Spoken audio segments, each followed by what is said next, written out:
This episode is brought to you by Great Northern Viking Festival. It's not just a festival, it's a feeling. Great Northern Viking Festival is where adventure comes alive, where the spirit of the North brings people together for something unforgettable. We're sounding the horn and calling out for all volunteers, partners, and sponsorship. Step in and start your saga. www.greatnorthernvikingfestival.com is where you can find all information on tickets and sponsorship and volunteering opportunities. All of our social medias are also Great Northern Viking Festival. All right, we're stepping into something ancient here, something deep, something heavy, something worthwhile, something you don't just hear, something that you carry with you. Because buried in the Viking Age, beneath all the battles, the longships, the blood and iron, there's another kind of power, quieter, colder, more precise, a kind of wisdom that doesn't win fights, it prevents them, or it made sure that you survived. And it didn't echo just from the battlefield. It echoed from the fire-lit halls. It echoed from the tavern. It echoed when men stopped fighting and returned with stories, when watchful eyes and listening ears hung on every word that these warriors would say. It was this subtle tension that men understood that a hairless word could cost you more than what you would have lost on the battlefield. It would cost you everything. That kind of wisdom, those kinds of sayings, they permeate the North. And this episode is going to dive right in and look at some of those famous sayings, those treasures of wisdom, things that we can take and we can consider for our own lives right here, right now, from the history of the North, from their words of wisdom. And what you'll find is these voices, they don't tell you just what you want to hear. They tell you what helps move you forward. And in the North, what would keep you alive.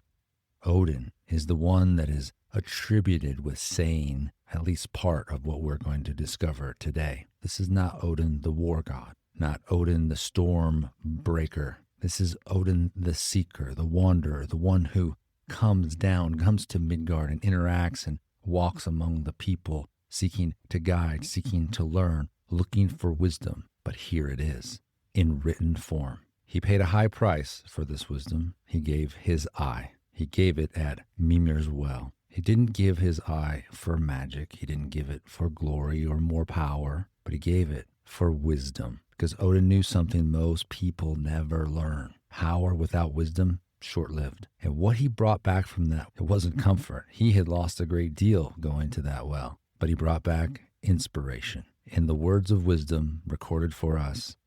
See, the thing about wisdom and the principles of wisdom is that they transcend time. They transcend geography.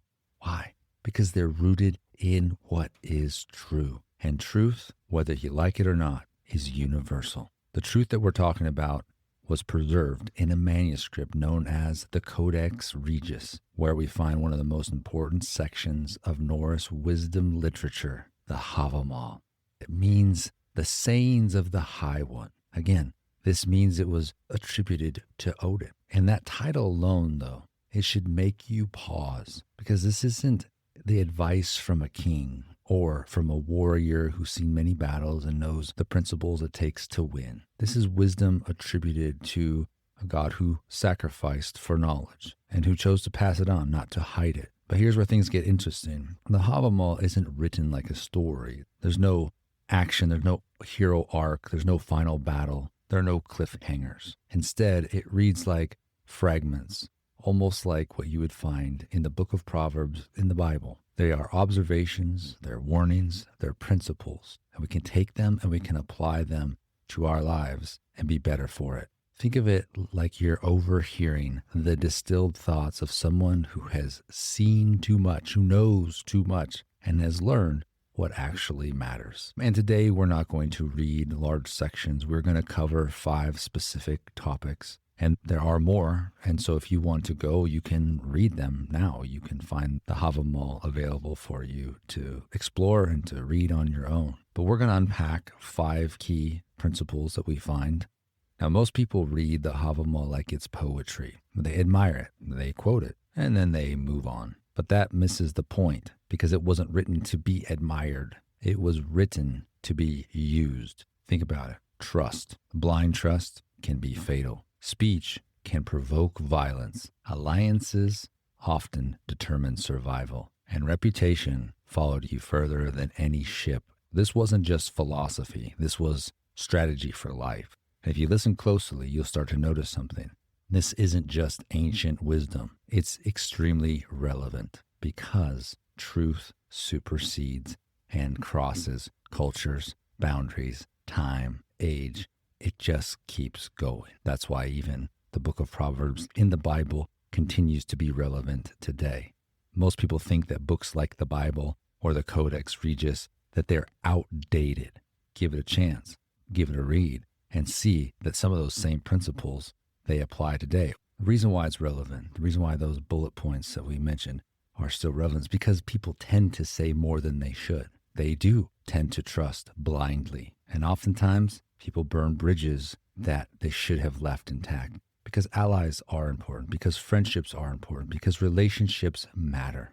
And here's my promise to you. If you don't just hear these, but actually live them, they will change how you walk into every room, every relationship, every decision you make. You'll start to see people differently. You'll speak differently. You'll choose differently. You'll be more confident, harder to read, harder to manipulate, and far more effective in the world around you. Now, let's take our first bucket, dip it, draw from the well of the Hávamál, and see what it has to offer. This first one can feel a little bit like a warning, almost like maybe somebody is paranoid, until you realize, no, this is realistic. The unwise man thinks all who smile are friends. Consider that. The unwise man thinks all who smile at him are his friends. Translation: don't confuse politeness with loyalty. Don't confuse words with truth. The Viking world didn't have background checks. There were no resumes, no LinkedIn profiles to sift through. You learned who someone was by watching, how they treated the weak, how they acted when no one was looking, how they behaved when things went wrong. Because pressure, it has a way of revealing the truth. Anyone can speak well when things are easy, but watch a man when he's insulted, when he's losing, when he's tempted. That's where the character lives. Another stanza that supports this is, let a man hold his cup, yet watch his tongue. Let him be weary and wise in speech. Because the wise man doesn't just listen to what is said, he listens to what is revealed. The Hávamál is essentially telling you, be a student of human nature, not cynical, not paranoid, but aware. Because here's the danger. If you trust too quickly, you don't just risk embarrassment. You risk betrayal, being manipulated, and ultimately losing out. The Vikings understood something that we often forget. Words are cheap, but patterns reveal the truth. Words and actions should always line up. A man can speak of loyalty, but then betray you tomorrow. A man can say nothing and stand beside you when it matters. So don't just listen to what is said. Watch. Take your time. Let people reveal themselves, even if it's slow. Take note of repeated choices, quiet habits, moments where no one else sees what's going on, because that's where the real story is written, and that's when things become clear. We should pay attention to what people do, not just what they say. That's that famous line where a parent tells their child, do as I say, not as I do. That's bogus. We should be people that do what we say and that our actions speak louder than words. That's the takeaway. So that may be a challenge. That may be tough to hear, but that's the reality. That's what we're after. And the Vikings, they knew this principle over 1,000 years ago. All right, our second drink from the well tells us exactly why we're even doing this, because wisdom is important. But here's the catch. One of the most famous lines from the Hávamál is, a wise man's heart is rarely known. Let that sit for a second. We're here trying to soak up the wisdom of the Viking Age and what the Hávamál has to offer. And we think, all right, I can't wait to equip myself with this wisdom and then go out and show the world how wise I am. Wait, time out. A wise man's heart is rarely known. That statement cuts against everything our modern culture rewards. Today we're told, you share your thoughts, you share your intelligence, you prove your value. If you have wisdom, you better start a YouTube channel and a TikTok and a whatever and get after it. You want to speak up, stand out, be heard. But the Hávamál says, be careful, because the more you reveal, the more you're exposed. There's another stanza in the Hávamál that basically says wisdom without restraint becomes a liability, because in that deeper layer, what's happening is the problem with being wise isn't that we have this understanding. The problem is that we want everybody to know it. And that is what becomes the liability. We have to pair wisdom with humility, or with at least the understanding that we don't have to let every single person know how smart and how wise we are. It's okay if they think that we're ignorant. It's okay if they think that we are not wise. Wisdom says, it doesn't matter. I know who I am. So don't go around advertising that you are as wise as you are. Look, just keep gaining wisdom, keep gaining knowledge, and let your actions speak for themselves. And when it's appropriate, sprinkle in those words of wisdom. That's why even in the business world, oftentimes you'll hear whoever speaks first loses, because the man who talks first reveals his position. So when you say something, don't feel like you gotta keep on talking, gotta keep on sharing everything. Just say what you say and let it rest. Let people, even in the silence, see how wise you are. And if you think about that principle, if you listen more than you speak, what are you doing? You are continuing to soak up and absorb more and more wisdom. You're gathering, you're studying, you're learning from everyone else's position without even revealing your own. That is power. That is where wisdom lies. That's how you gain more wisdom. Listen more than you talk. Now, place yourself in a Viking hall for a moment. Let's go back and just think about this. It's a friend's dinner party. It's a feast in a hall. The room is full of warriors, rival families, potential allies and potential enemies. Every word there carries weight. If you say too much, you could insult someone without realizing it. You could reveal your plans before you're ready. You could even expose your own insecurities or weaknesses. And once that happens, you don't get that back. See, reputation, it travels faster and farther than the long ships of the Viking Age. But when you say less, something shifts. You become harder to read, harder to predict, harder to manipulate. You actually come across as extremely wise. There's a quote that I've heard many times. I don't know who to attribute it to. It's better to remain silent and thought of as a fool than to open your mouth and dispel all doubt. So there is something to be said about silence, about speaking when it's appropriate. We're not trying to give away a map or have everybody know every detail about our lives. We want to be learners, studiers, seekers, and that happens by listening and observing. So this is what you might call strategic restraint. It's not rooted in fear. It's rooted in discipline, because there's a difference. You're not being silent because you're unsure. You're being silent because you're choosing to in that moment. Here's the second part of what we're talking about from the Hávamál. The fool, he wants to be seen as wise, whereas the wise man wants to simply be seen as effective. The fool proves himself with his words, his actions. He wants to keep talking constantly, continually. He has no restraint. He jumps in quickly. He thinks he knows everything. He adds his opinion to every situation instead of gathering the details. He wants to show everybody what he knows. And in so doing, he reveals who he is. He's not a wise man, that's for sure. So the wise is patient. They understand that there's timing. Timing is part of the intelligence. They know that the right word at the wrong time, it's a mistake. The right truth spoken too early can create resistance. Spoken the wrong tone and the wrong words can also lead to disaster. And sometimes silence speaks louder than an explanation. There are some subtle truths here. When we speak less, we speak louder. We don't talk, we listen, and we gain information, valuable information. Now, that doesn't mean that people that have wisdom never speak. That would be ridiculous. That would be useless. But it does mean that you speak with intentionality.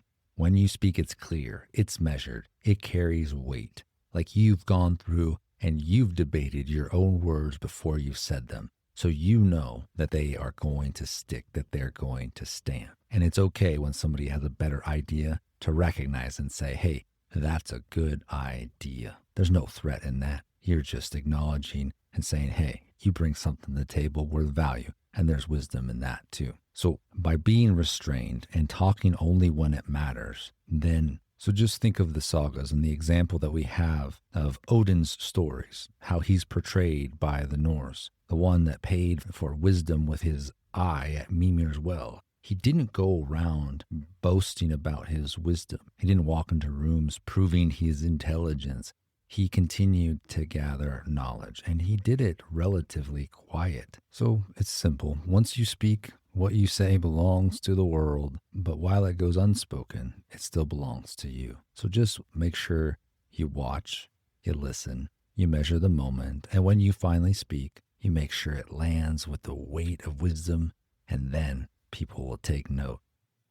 The third drink from the well today is about friendship and survival. See, the Hávamál doesn't treat friendship like it's a warm, optional part of life, like it's a bonus somehow. You've got what you need, and if you have friends, then good for you. It treats it like it's a necessity. A man should be a friend to his friend and repay gifts with gifts. So that's not sentimental to the Viking Age, that's communal. And if you haven't listened to the episode on how Vikings survived the winter, the harsh winter conditions of the North, then you'll see there that this principle is at play the whole time. That community is a huge part of what allowed the Vikings to survive in harsh winters. The rest of the Viking world was also extremely dangerous. There was no illusion of safety. There were no police. There were no governments that were looking after everyone. This was a very dangerous time to be alive. However, the Vikings had friends, had community in such a way that we don't have today.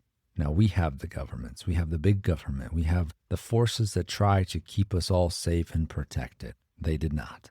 What's the difference? They had community. So friendship in the Viking Age wasn't casual. It was infrastructure. It was survival. And that's why the Hávamál puts a stress on friendship, on community, on having people that you can depend on, who you can call and will answer. Because isolation in the Viking Age, it wasn't just an inconvenience. It wasn't just, it's a little bit lonely from time to time. Friendship during the Viking Age was protection. It was your alliance. It was your support group. It was everything that you needed when things turned against you, whether that's the seasons, whether that's a bad crop, or when other clans came to attack, whatever it was, whatever life threw at you, having community is what made the difference. It just meant that when things went wrong, you weren't standing alone. Here's something the Hávamál also points out. Friendship is not passive. You realize that friends are a gift and you need to treat them as such.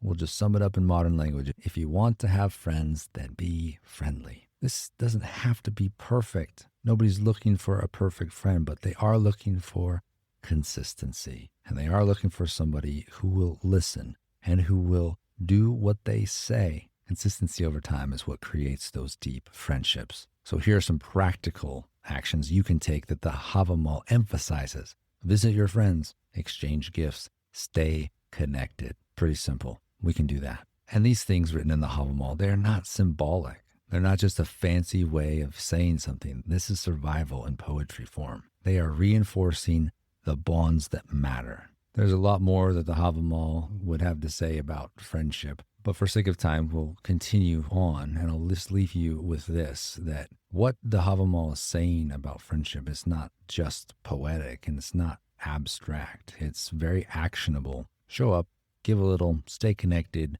choose your friends carefully, invest deeply, because friendship is about presence over time. And if you get that right, you're not just building relationships, you're building something stronger, a network of loyalty that can carry you through anything. And in this world, in their world, this is not optional. This is survival. But I think it goes a step further. And actually going from survive to thrive has to do with who you're connected to. So tuck that away. Our fourth stop at the well is this. Cattle die, kinsmen die, you yourself will die. But the fame of a dead man never dies. That is maybe one of the most famous lines from the Hávamál. Basically, it's saying, look, there is an end to all men. For the Vikings, they believed in fate, that the end is written, before it even starts. It is woven as a tapestry, and at some point, that final thread will be snipped, and that's it. There's nothing you can do about it, except you can embrace it and you can face it with bravery. That is the Viking way. Whether you believe in fate or you believe in providence or the agency of man, that's not the point. Because the reality is all of those views agree that there is an end for everyone. The statistics on death are not in our favor. Let's just put it that way. And the Hávamál doesn't beat around the bush. It just tells it like it is. But the other thing that it's telling us is once you accept it, then everything else becomes clear. Your wealth, temporary. Your possessions, fading away. Even your closest relationships, they are bound by time. But your reputation, that's your echo. It's what remains when everything else is stripped away. And the Vikings understood this with brutal clarity. They weren't obsessed with fame in the shallow sense we often think of today. Applause, attention, followers, likes. No, they were obsessed with something far heavier. Legacy. Because once you're gone, your story is all that remains. And you don't get to tell it anymore. Others do. So the question becomes, what will they say? Not what you intended for them to say. Not what you believed about yourself. What your life actually proved. Did you keep your word? Did you stand when it was hard? Were you a friend? Did you betray or did you build? Because reputation isn't crafted in speeches. It's forged in the decisions that we make. They may not even feel significant in the moment, but they are. Remember, we started with actions speak louder than words. The world that we live in, it chases comfort, convenience, short-term wins, the easy path, the quick advantage, the life hack, the immediate reward. But the Hávamál cuts through all of that, says none of that lasts. Only your name, only what you did, only how people remember you actually keeps going. You can be remembered for a lot of things. But think about what we've uncovered so far. Being remembered for wisdom, being remembered for being a friend. Those are things that are worth being remembered for. And so that's why the Hávamál is a place where you can look at, you can dig in, you can say, hey, what can I learn? What can I apply to my life? But there's a twist, and there's a major twist with the Hávamál. See, nobody knows exactly who wrote the Codex Regius. It's a collection of poems, the Hávamál being part of it. It's from multiple sources, multiple skalds, multiple scholars, multiple scribes, but it was preserved by the church. And oftentimes, what you hear in the Hávamál are actually timeless principles. And quite possibly, that's why it was preserved. Because these same principles, they're not new. And this is why I brought up the book of Proverbs from the Bible earlier in the episode here, is because these same principles exist there, which means truth is truth. It crosses cultures, crosses continents, and it crosses centuries, thousands of years apart from each other, and 1,000 years forward into our day and age. It works because these principles are true. That's why they keep going. That's why we can listen to them and we can gain something from them and take action with them. And so my encouragement is don't dismiss truth, whatever form it comes in. You may lean towards, I want what the Hávamál has to say. I don't want what a passage of the Bible says. Or you may say, I want what the Bible says and I don't want what the Hávamál says. If the Hávamál says the same thing as the Bible, then maybe there's truth there, and vice versa. Back to the Hávamál and this principle that, hey, everything is going to come to an end, but your reputation is what keeps on going, travels further and beyond. That's the opportunity that we have to leave our mark. And we don't do that by accident. We do that by starting with seeking after wisdom and truth, and then allowing that wisdom and truth to become actionable in our lives, to do what we say, to do what we've learned, and therefore leaving a mark in this world. This last one is, to me, what makes the Viking Age so exciting. If you don't know, one of my favorite Viking Age heroes is Leif Erikson, because he risked everything to sail across the ocean and land in North America before any other European. He was an adventurer. He traveled. He lived in Iceland. He lived in Greenland. And he, for a time, lived in North America. He went for it. He ventured. And I want that adventurous spirit to never die in my own life. I want to go. I want to experience. I want to explore.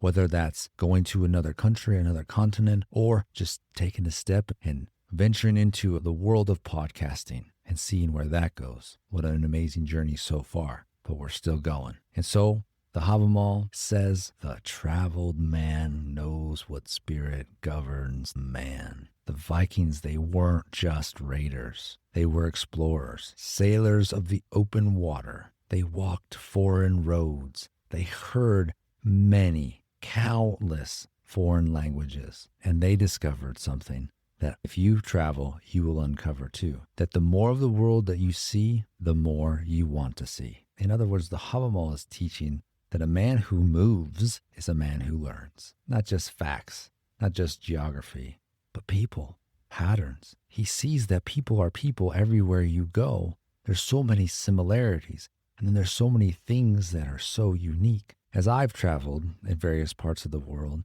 the one thing I'm impressed with is culture. I love to see people functioning, operating in their culture. I often think to myself, I wish I had a decade or 2 or 3 to spend immersed in this culture, learning the language, learning why they enjoy what they enjoy, the foods that they eat and the way they do things, the customs, the holidays, all of that. And then I see another culture and I want to do the same thing. I think, well, there's just not enough time. But the more you travel, the more you realize how much value every culture has to offer. And that's the idea. A man who travels knows, and he knows what kind of spirit governs man. Here's the reality. You can't discover from a distance. You gotta go. You gotta jump in. You can research podcasts all day long, but until you go for it, until you actually click record, it's going to be tough to actually discover what podcasting entails. And let me tell you, I've discovered a lot over the last year. The idea is that when you stay in one place, no matter how comfortable it is, something subtle is happening. The world begins to shrink. Your assumptions, they begin to harden. Your thinking also begins to stagnate. You begin to believe that what you see every day is all that there is. That your normal way of living, that's how it should be, or that's how it is everywhere. And if somebody doesn't fit that mold, then, well, they're just different. No, your perspective is just incomplete. Your understanding is just not sufficient. We are limited by what we experience. And the Hávamál is pushing against limitation, saying that, hey, if you travel, when you explore, when you go for it, even if you fail, even if you can't speak a language, even if you can't stand the food, it doesn't matter. Everything begins to shift because you encounter different beliefs, different strategies, different ways of living, different cultures, customs, practices, and you learn. You may not want to adopt those things. You may not even enjoy any part of it, but it gives you a renewed perspective on what you have. So either way, you benefit, you win from going for it, traveling, exploring, being an adventurer, just like those of the Viking Age. You will see strengths in other cultures, and that's good. And we can take a little bit of those back with us every time we expose ourselves to something new. Now, that doesn't mean that we agree with everything. We don't have to, but we can be respectful, we can honor, and we can gain what we can gain from them. And what the Hávamál is pointing us to is that the wisdom here isn't just knowing more information, it's seeing more clearly. You can't see clearly if your world is small. And travel is what stretches that. I love how the sagas and the Hávamál, they give us this picture of if you want to see clearly, you need wisdom, which is interesting that Odin had to lose an eye in order to gain it. So he doesn't see as well, but now he sees better than before. That's the point. That's what all of this does. All these principles, if we take them, apply them, if we allow them to become part of who we are, we will see clearer and we will see where the truth is actually leading us. So don't shelter in place, even though that might feel safe because it's a known environment, because you understand the rules and it's comfortable. You got to go. You got to be bold. You got to get after it. You got to explore like the Vikings did, because wisdom oftentimes is waiting on the other side. waiting for you as you cross the sea and as you land on a new continent. And as you try something new, and as you learn a new task, as you learn a new skill, or you gain more information or knowledge, and you're digging in, and all of that addition to you is something that you can add to other people. You will have stories, you will have wisdom that you can share and you can give to someone else. Hávamál is just simply saying, don't always stay where it's familiar. It's great to have a comfortable home base, a place where you feel good when you return, but just realize that comfort alone doesn't make you sharper. In fact, oftentimes it's discomfort, trying new things, doing new things that actually leads to gaining the wisdom that we're after. And so we've covered 5 principles today. We've just talked through it. No story today, but just the wisdom from the Hávamál. And this is just scratching the surface as well. But they're clear and they're direct and they oftentimes feel simple, which is fine. They should, because they should be able to be remembered so that you can take it and you can move forward. This isn't abstract philosophy. This is lived wisdom, right? This is from the Viking Age. This is what the people decided needs to be recorded. Even the Poetic Edda takes from pieces of the Hávamál and inserts it into that text. It's all there. It's embedded in the stories, embedded in the sagas. And this is the kind of wisdom that's not just a decoration for life. It's actually direction for it. How do you choose the people that you trust? How do you be a better friend? How do you build a reputation that lasts? And how do you stretch yourself when comfort is so much easier? There's so many things that the Hávamál has to offer, but none of these things are new or unique to the Hávamál itself. It's just worded in a way that makes sense in the Viking Age. And my last encouragement to you is don't just admire the wisdom, apply it. See how it will improve. Test it and see what happens. You have nothing to lose and everything to gain. And even if we've only drawn a few drops from the well, there is more waiting. There is more depth. There's more tension. And we don't have to wait for the next episode on the Hávamál. We can hear it in the sagas. We can hear it in the wisdom of the Viking Age, in their battle tactics, in their stories, in the mythology. There's nuggets of wisdom and truth embedded everywhere. And sometimes all we have to do is get our shovel, dig a little bit, and we'll find those gems. So keep after it. Keep searching for knowledge. Keep searching for truth. And let wisdom be your guide. And until next time, be bold, be strong, and awaken the Viking in you.